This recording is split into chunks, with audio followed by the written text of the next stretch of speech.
La lengua de señas mexicana comparte con las lenguas indígenas de México un espacio marginal.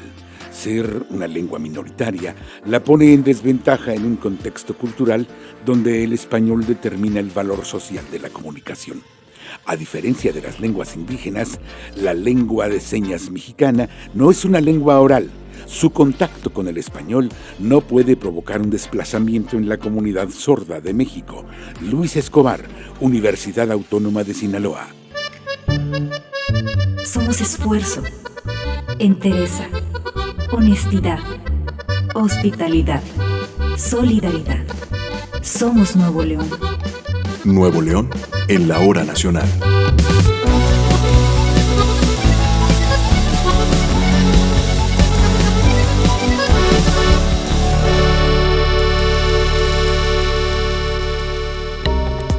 Buenas noches y bienvenidos a Nuevo León en la hora nacional. Soy Gregorio Bernal y estaré con ustedes esta media hora con los temas que a nosotros como nuevoleoneses nos comprometen. Comunícate con nosotros al 81 20 20 25 13 o al 81 20 20 25 15. A nuestra página de Facebook, Nuevo León en la hora nacional. Visítanos. Amigos, en Nuevo León en la hora nacional vamos a platicar ahora con Isabel Pichel. Ella es un coach vocal que tiene una historia, como la mayoría de los seres humanos tenemos una y mil historias. Isabel Pichel, estamos haciendo esta entrevista, más que entrevista, charla, vía telefónica porque estás en Galicia, ¿verdad? Sí, en Santiago de Compostela, un lugar de peregrinaje al que seguro se acercan más de uno de sus seguidores desde México, de todas las partes del mundo. Santiago de Compostela, que no he tenido el gusto de conocer, pero algún día estaré por allá. Estará invitado, Gregorio, por supuesto. Muchas gracias. Isabel Pichel, sabemos que tienes una historia que está relacionada con uno de los males de la humanidad, pues más severos que tenemos, el cáncer. Cuéntanos un poquito de ello. A lo largo de toda mi vida me ha interesado mucho la investigación, la exploración, el juego de la voz humana, de la comunicación. Y es de aquí que en uno de los cursos de formación a los que asistía, vi cómo en la exploración de mi cuello había un bultito que era como del tamaño de un garbanzo, pero que sobresalía del cuello. Y los profesores me aconsejaron que visitase a un médico.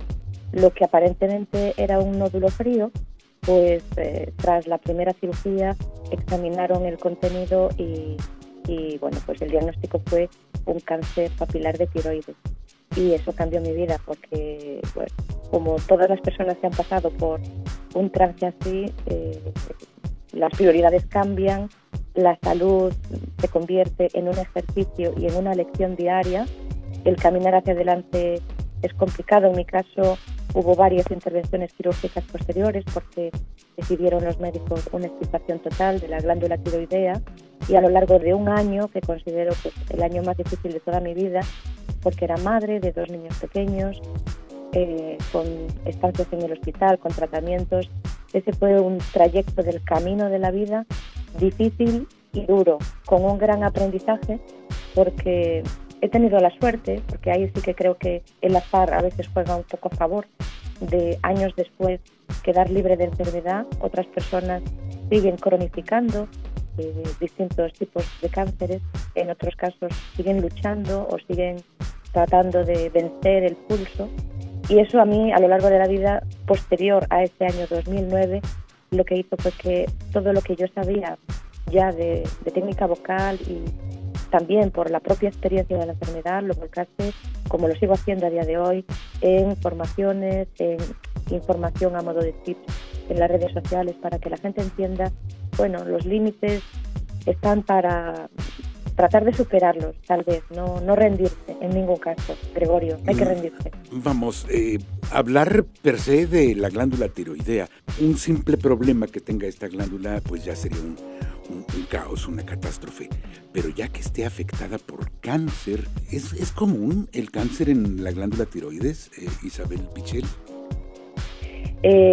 No es que sea de los cánceres más frecuentes, pero tiene impacto en la sociedad aquí en España y también en Latinoamérica. De hecho, envío un saludo al equipo de AMECAT, que es el equipo de Claudia Figueroa, ahí en México, que ayudan a través de la asociación a los pacientes y familiares con cáncer de tiroides. Hay varias modalidades.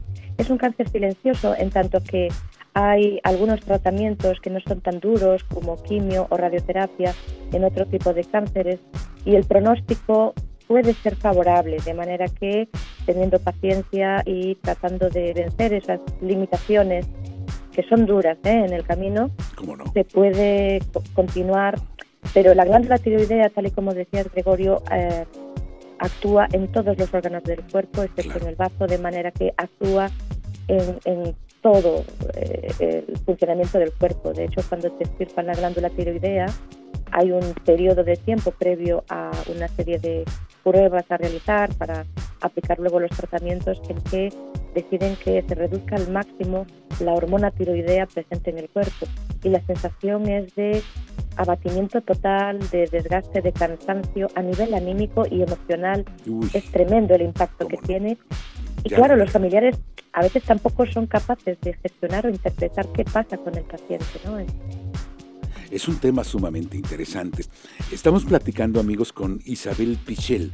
Ella es coach vocal, entre muchas otras cosas, pero es sobreviviente del cáncer de tiroides y eso nos llena de gusto. Y estamos platicando vía telefónica, por si nos acaba de sintonizar, porque ella está en Santiago de Compostela, allá en España, que debería yo de estar también allá comiéndonos una paella deliciosa. Gregorio, estás invitadísimo.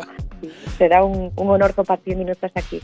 Me gustaría contar, Gregorio, sí, porque esto respecto a los pacientes que tienen algún tipo de disfunción tiroidea, ajá, y también aquellas personas que han tenido cirugía en el cuello, ajá, que no tiene por qué ser específicamente de tiroides, que hay mucha gente que no sabe que hay ejercicios que ayudan a rehabilitar la voz después de una cirugía. Date cuenta que en una cirugía la anestesia general, pues por una cuestión de anatomía, pasa un tubo a través de las cuerdas vocales, claro, de la persona. Claro. Y la afectación que puede tener a su voz puede ser temporal, muy breve, a la que los médicos y especialistas no dan importancia, porque en un par de días, 3, se puede recuperar perfectamente la voz. Pero hay casos en que esa recuperación no es tan inmediata, porque puede hacer que ese trauma de andar manipulando cerca de la laringe y demás, y ya no te digo si tocan el nervio recurrente, que sí tiene que ver con la movilidad de las cuerdas vocales, pueda quedar una voz distorsionada. Y las personas que están en este caso lo pasan fatal y en muchos casos no saben que pueden mejorar esta calidad de voz. Y esto quería decirlo porque es importante, creo.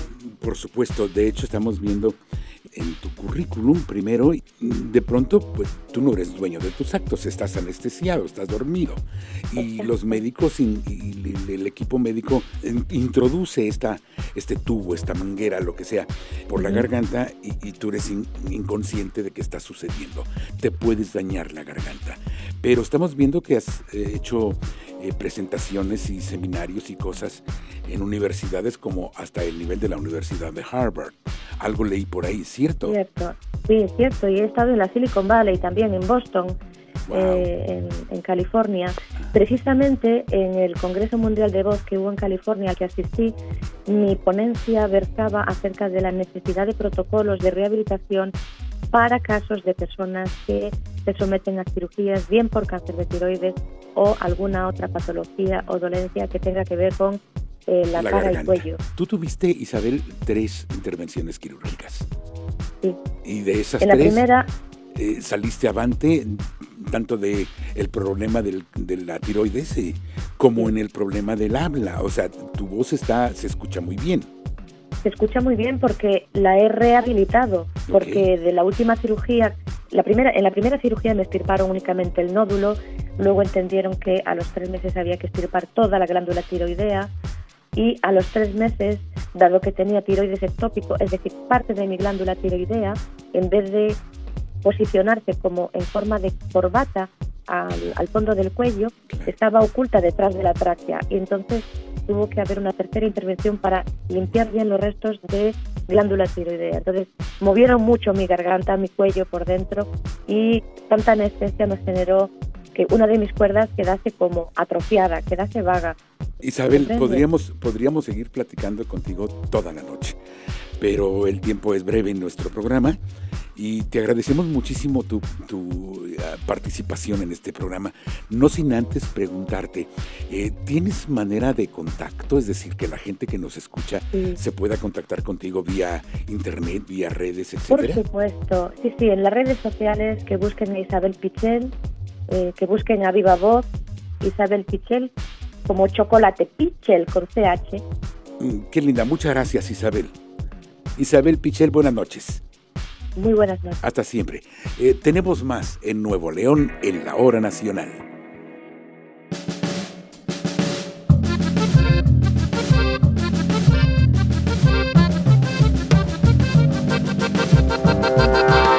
Nuevo León, en la Hora Nacional. Amigos, esta noche en Nuevo León, en la Hora Nacional, tenemos la oportunidad de nuevo de aprender. Y para ello está aquí la maestra Idalia Arévalo. Nos habla sobre la lengua de señas. Maestra, buenas noches, bienvenida. Buenas noches. Qué gusto saludarle. Igualmente, muchas gracias por la invitación. Dígame usted, ¿la lengua de señas mexicana es considerada ya como un idioma?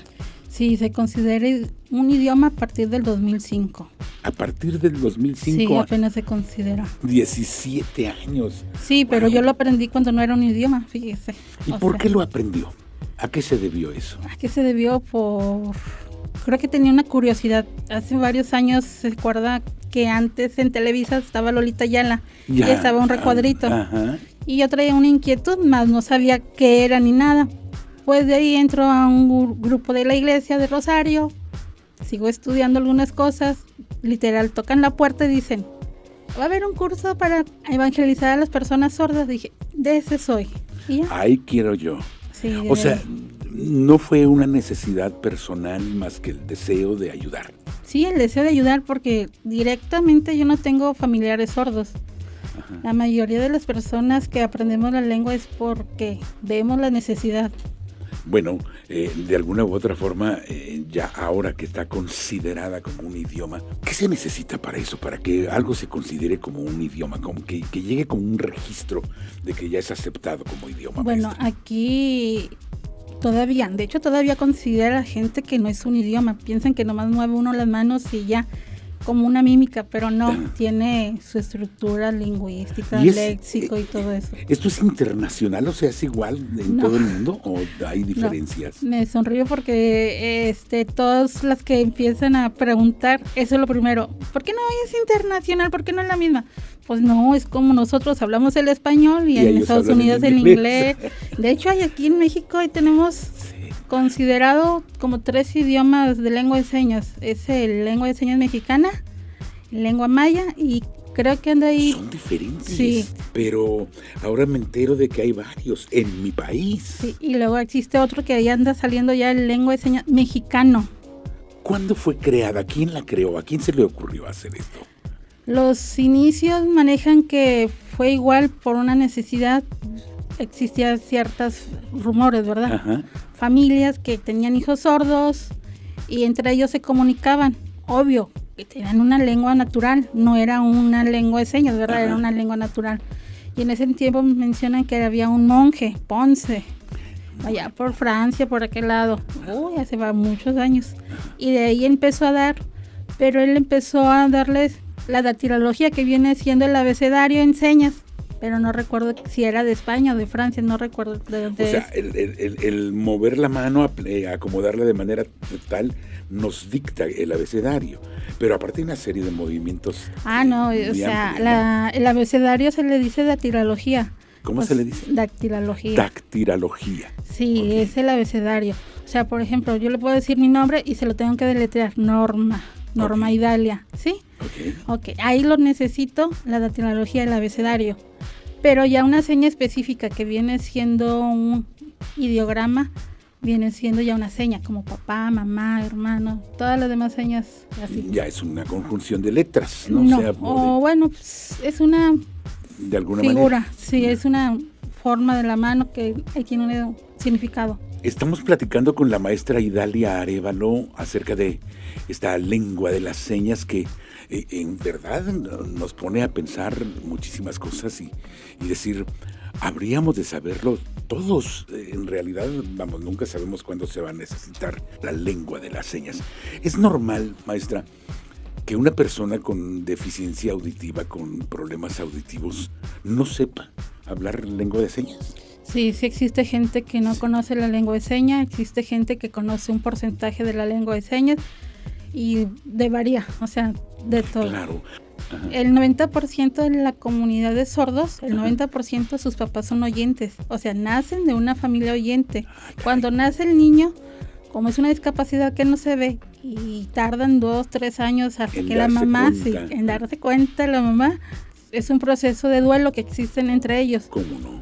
Claro. Porque uno dice, ¿cómo es posible que mi hijo sea sordo si yo soy oyente y ella también? Y a veces llegan a ciertos lugares que no le dan la información necesaria y les quieren vender ciertos aparatitos y se los manejan como mágicos y con esos van a escuchar, pero claro, depende del problema de la audición.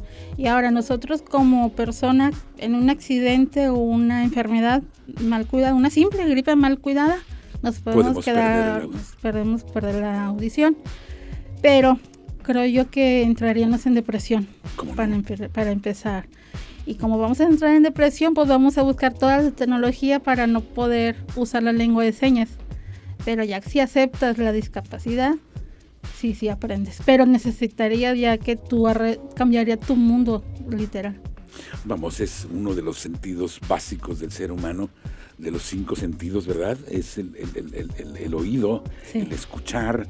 Si la persona con deficiencia auditiva no habla lengua de señas, ¿de qué otra manera podemos comunicarnos, maestra? Ellos manejan la lengua natural, o sea, viene siendo modismos que se utilizan en las casas, ajá, o sea, señas naturales que le decimos.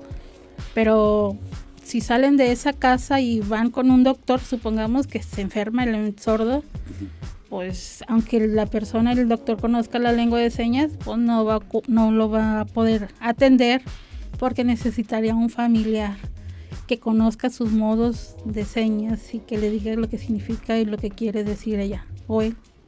De alguna u otra manera es pertinente, es necesario este lenguaje o lengua de señas le llaman, ¿verdad? Sí, es lengua de señas y nosotros eso tratamos de dar a conocer la lengua de señas en diferentes formas. ¿Y cómo podemos fomentar, maestra Idalia, cómo podemos fomentar la inclusión en este rubro, en estos personajes?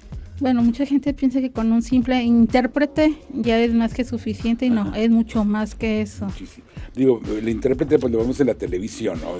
A cuadro menor, ahí vemos a alguien que está diciendo las noticias o lo que sea con lenguaje o lengua de señas. Aquí el cuadro tiene que ser más grande, sí, más o menos como el que sale con nuestro presidente todos los días. Ese es el cuadro perfecto. Y si sería más grande, sería mejor. Más grande todavía. Bueno, eso es para lo que está establecido en los medios de comunicación. Sí, pero ya en el trato directo, en el trato personal con la gente, primero, ¿cómo nos damos cuenta que alguien tiene problemas auditivos? Hasta que usted le pregunta algo. Y no escucha. Y no escucha, va a decir, ay, qué malo, no me hizo caso.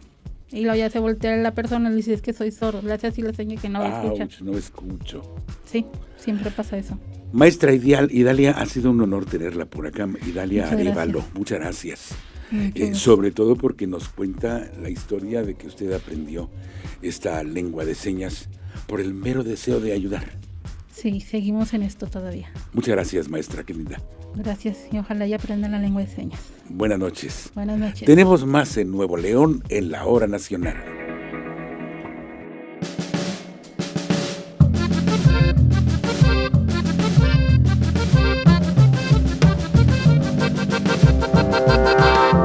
Nuevo León en la Hora Nacional. Amigos, en Nuevo León en la Hora Nacional tenemos la oportunidad puntual, además, de platicar con Rigoberto Beltrán Saravia, coordinador del Instituto Nacional de Estadística, Geografía e Informática de Nuevo León. El tema, Censo Agropecuario 2022. Rigoberto Beltrán Saravia, buenas noches, bienvenido. Muy buenas noches. Un gusto saludar a usted y a su público. El gusto es de nosotros, por supuesto, y bueno, siempre va a ser importante estar enterados acerca de lo que está sucediendo y este Censo Agropecuario 2022. ¿Cómo vamos en esa situación? Estamos listos, estamos preparados, ya tenemos el personal capacitando. Salimos a campo el 19 de septiembre. ¿Ya? Sí, este mes ya arrancamos con el operativo en campo. Desafortunadamente la población pues nos conoce por el censo de población en términos generales. Sin embargo, somos una institución que tiene permanentemente diversos operativos en campo. ¿Cómo no? En este caso, el más significativo en este segundo semestre del 2022 es el censo agropecuario, uno de los 3 censos que realiza el INEGI. El censo agropecuario, cobra especial importancia. O sea, tenemos que saber cómo está nuestro campo, cómo están nuestras regiones, cómo están todos los sectores del país en relación a esto. Y el censo agropecuario trata de eso, ¿verdad? Sí, es muy importante actualizar la infraestructura de información estadística que corresponde al sector. Ya son 15 años, el último censo agropecuario realizado fue el 2007, tocaba el 2017, pero afortunadamente ahorita ya contamos con los recursos para llevarlo a cabo. Ya estamos en esta etapa que es previa a la inicial, que es capacitar al personal. Ya contratamos, ya reclutamos, ya las principales organizaciones del sector ya están de nuestro lado, ya nos están apoyando en la difusión para enterar a los ciudadanos que están involucrados en estas actividades agropecuarias a atender a nuestro personal. ¿Por qué? Porque si no realizamos las entrevistas no podemos generar información. Por supuesto. A grosso modo, Rigoberto Beltrán Saravia, ¿qué esperamos con este censo? Esperamos identificar la principal problemática que enfrentan los actores del sector agropecuario. Ese es el objetivo principal. Generalmente es identificar estos elementos, así de manera resumida. Identificar quién produce, qué produce, cuánto se produce, dónde se produce, cómo se produce y con qué se produce. Adicional a la problemática que están enfrentando para producir. Esas son las preguntas que traen los cuestionarios que atenderán los productores para poder identificar a un nivel muy detallado, a nivel localidad. Vamos a recorrer todas las localidades menores a 15,000 habitantes vivienda por vivienda, preguntando sobre alguna actividad agropecuaria que se realice en la vivienda o algún productor que vive en esa vivienda que corresponda a atender la entrevista.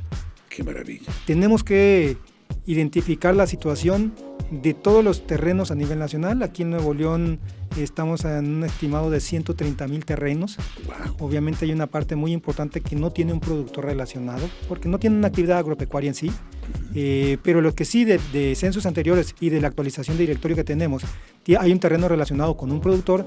Esa es la planeación con la que salimos a campo. Tenemos un estimado de 42,000 productores aproximadamente con 51,000 unidades de producción. Con este censo, me quiero hacer a la idea de que con este censo nos daremos cuenta qué producto surge de cada zona del país, qué producto surge en este caso de nuestro estado, del norte, del centro, del sur, oriente, poniente, etcétera, y qué nos lleva a qué, las necesidades de cada uno de las regiones, etcétera. Todo ello lo vamos a entender con este censo. Es lo que se busca y estoy seguro es lo que se va a lograr. ¿Qué se produce? ¿Con qué productividad se produce? ¿Cuánto cuesta producir? ¿Qué problemática estás enfrentando para producir? ¿Sí? ¿Qué potencial tienes? Entonces, toda esa información que se genera, pues sirve a los actores del sector en cuestión, a las autoridades involucradas en atender a la población involucrada en esta actividad, a definir políticas públicas que con esta información les va a permitir ser más precisos. ¿Cómo no? ¿Cuánto dura esta etapa, este proceso? La etapa, estamos ahorita en lo que es la etapa previa, que concluye con la capacitación del personal. La etapa operativa fundamental, que es ir a captar las entrevistas, va del 19 de septiembre al 30 de noviembre del 2022. Es a nivel nacional, obviamente que aquí en Nuevo León es la misma situación. Del 19 de septiembre al 30 de noviembre, un mes y medio, casi. Prácticamente 7-8 semanas en campo. ¿Con eso nos basta? ¿O faltaría tiempo? ¿O sobraría tiempo? Es conforme a las experiencias de los censos previos, a las pruebas pilotos que realizamos. Creemos que tiene la suficiencia para poder llevar a cabo todas las entrevistas que se tienen que realizar.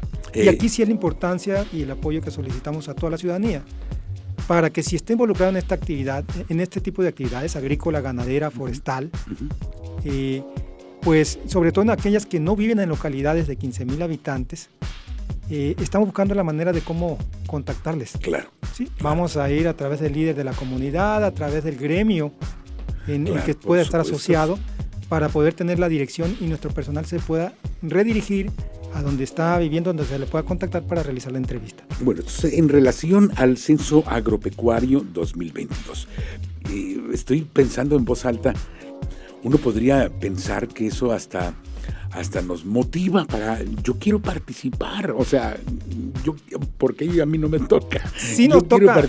Sí 4.600 viviendas. Sí, aproximadamente. Sí Es nos, un sí nos toca el porcentaje. caso de que ciudadanos, pues entrevístame a mí.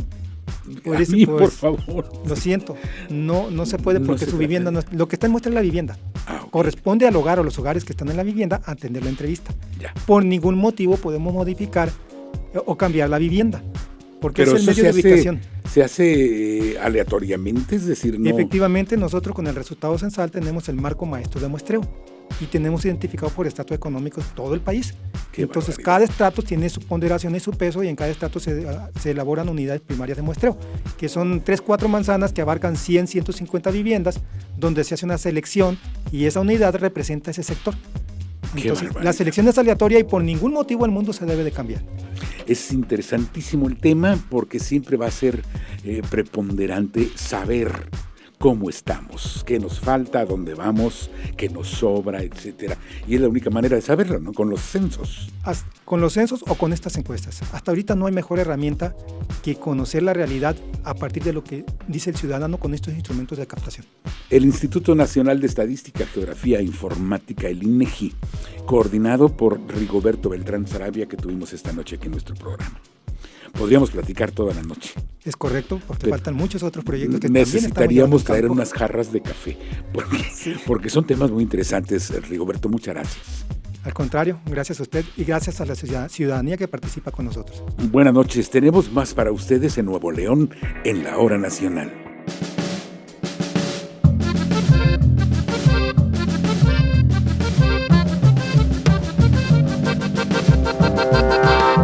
Nuevo León en la Hora Nacional.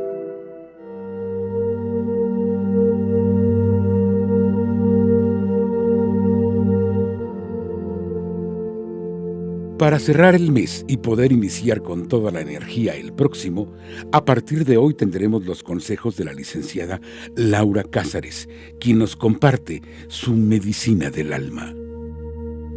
Hoy en Medicina del Alma hablemos de los decretos, esas afirmaciones positivas que dirigen nuestro pensamiento hacia una intención en particular. Hablar de los decretos es hacer consciente de que estoy trabajando en una nueva programación a nivel pensamiento. Esto funciona así. Las palabras y los pensamientos tienen vida, emiten una vibración en ellos. A mayor cantidad de palabras en positivo con las que yo me conecte, estoy emitiendo una energía positiva en mi vida y por ende todo mi entorno comienza a transformarse. Somos resonancia. Así como estoy pensando, estoy sintiendo. Así como estoy sintiendo, estoy vibrando. Y así como estoy vibrando, estoy atrayendo a mi vida. Ese conjunto de palabras que yo elija para estar repitiendo constantemente está entrenando mi mente y está llevando toda mi intención a manifestar lo que deseo en mi vida. Es ley de la atracción. Son muchos los decretos que podemos trabajar y conectarnos con esa energía que deseamos: amor, paz, prosperidad, salud. Para realizar tu afirmación es importante 3 claves. Un decreto se trabaja personal, en presente y en positivo. Así que si no has implementado esta poderosa herramienta, esta es una buena oportunidad para que comiences a conectar con la ley de la atracción a través del poder del pensamiento y las palabras. Soy Laura Cázares y esto fue Medicina del Alma. Nuevo León en la Hora Nacional. Amigos, así llegamos al final de Nuevo León en la Hora Nacional. Agradecemos su permanencia. No olviden que los esperamos la próxima semana a las 22:30 horas. Hasta aquí le acompañamos en la producción y relaciones públicas Grace Sánchez. Edición Alberto Gómez. Música original Milton Torres y Noel Reyes. Coordinación general Antonio Romo. Yo soy Gregorio Bernal. Buenas noches. Esta es una producción del Sistema de Radio y Televisión de Nuevo León. Ahora, con el debido respeto, escuchemos el himno nacional mexicano.